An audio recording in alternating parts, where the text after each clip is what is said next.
Hi friends, welcome to ഈലൂസ് tips and thoughts. നമ്മുടെ വീട്ടിലെ പച്ചക്കറികളൊക്കെ അരിയുന്ന ചോപ്പിംഗ് ബോർഡ് കറ പിടിച്ചിരിക്കുന്നുണ്ടെങ്കിൽ അത് വളരെ ഈസി ആയിട്ട് എങ്ങനെ ക്ലീൻ ചെയ്യാം എന്നാണ് ഞാൻ കാണിക്കുന്നത്. മിക്കവാറും വീടുകളിൽ ഞാൻ കണ്ടിട്ടുണ്ട് ഈ ചോപ്പിംഗ് ബോർഡ് ഇങ്ങനെ കറ പിടിച്ചിരിക്കുന്നത്. അത് ഈ പച്ചക്കറികളൊക്കെ അരിഞ്ഞിട്ടുണ്ടാകുന്ന കറയായതുകൊണ്ട് അത്ര പെട്ടെന്നൊന്നും നമ്മൾ എങ്ങനെ കഴുകിയാലും അത് ക്ലീനായി കിട്ടില്ല.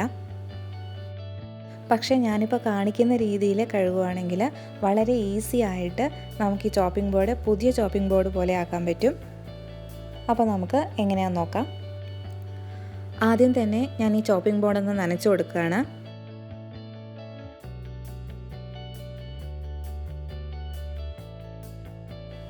അതിനുശേഷം 1 ടീസ്പൂൺ ബേക്കിംഗ് സോഡ നമുക്ക് ഈ ചോപ്പിംഗ് ബോർഡിന് മേലെ ഒന്ന് വിതറി കൊടുക്കണം. ഈ അപ്പക്കാരാണ് ബേക്കിംഗ് സോഡ എന്ന് പറയുന്നത് കേട്ടോ. ബേക്കിംഗ് പൗഡർ അല്ല, ബേക്കിംഗ് സോഡ തന്നെ വേണം.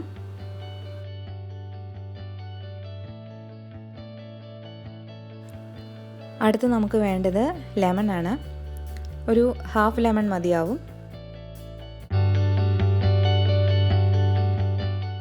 അപ്പോൾ ഒരു പകുതി നാരങ്ങ മുറിച്ചെടുത്തിട്ട് ഈ ചോപ്പിംഗ് ബോർഡിന് മേലെ നല്ലോണം ഒന്ന് ഉരച്ചു കൊടുക്കാം.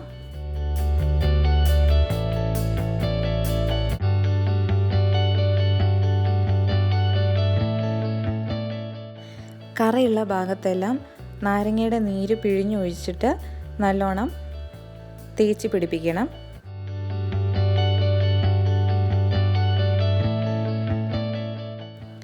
അതിനുശേഷം നമുക്കൊരു 20 മിനിറ്റ് ഇതിങ്ങനെ തന്നെ വയ്ക്കാം. ഇപ്പോൾ 20 മിനിറ്റ് ആയിട്ടുണ്ട്. ഇനി നമുക്ക് ഒരു സ്റ്റീൽ സ്ക്രബ്ബർ യൂസ് ചെയ്തിട്ട് ഇതൊന്ന് കഴുകിയെടുക്കാം. നിങ്ങൾ പാത്രം കഴുകാൻ ഏത് ഡിഷ് വാഷാണോ യൂസ് ചെയ്യുന്നത് അത് തന്നെ ഉപയോഗിച്ച് കഴുകിയെടുത്താൽ മതിയാവും.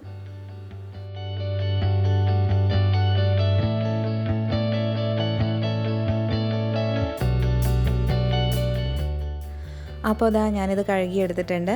ഇപ്പോൾ നിങ്ങൾക്കിത് കണ്ടാൽ തന്നെ മനസ്സിലാവും എന്തൊരു വ്യത്യാസം ഉണ്ടെന്ന്. പച്ചക്കറി അരിഞ്ഞ കറയെല്ലാം പോയിട്ടുണ്ട്.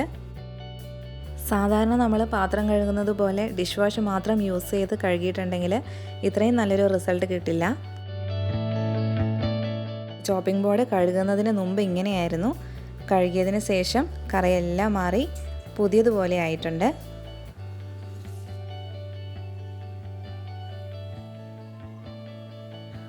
അപ്പോൾ നിങ്ങൾക്ക് എൻ്റെ ഈ വീഡിയോ ഇഷ്ടമായിട്ടുണ്ടെങ്കിൽ തീർച്ചയായിട്ടും ലൈക്ക് ചെയ്യണം, ഷെയർ ചെയ്യണം, സബ്സ്ക്രൈബും കൂടി ചെയ്യണം.